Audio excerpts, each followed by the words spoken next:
این شهر آرام و بی‌گله، جایی برای هر دل، هر روز مثل یک عیده، محراب عشق و اجل.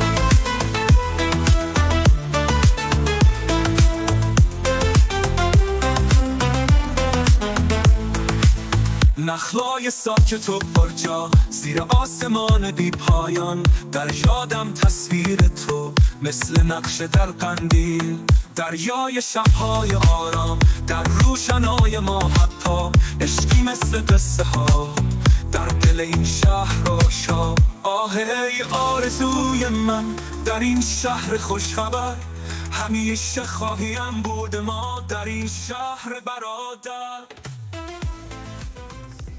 شب میشینه روی پلکای نشونه، آران و دیدگان، شهر خواب و خیال. با این کوچه ها دل من گرفت از دست زوال. آران و دیدگان همیشه میمانه توی یادم، روزای خوب خاطراتمون رو میدهد به بار. شور شب با عطر یاس، محله ها بوی بارون، داستانای عشق و شور تو این شهر جاودان.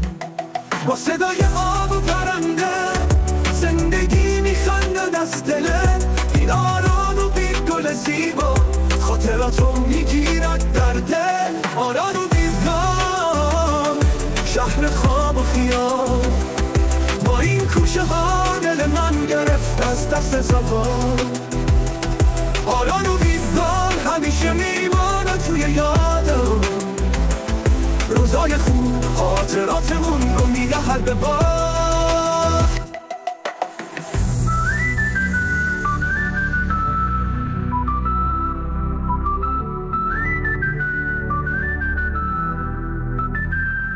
آران و بیدار شهر خواب و خیال، با این کوچه ها دل من گرفت از دست زوال. آران و بیدار همیشه میمانه توی یادم، آران و بیدار شهر خواب و خیال. با این کوچه ها دل من گرفت از دست زوال. آران و بیدار همیشه میمانه توی یادم،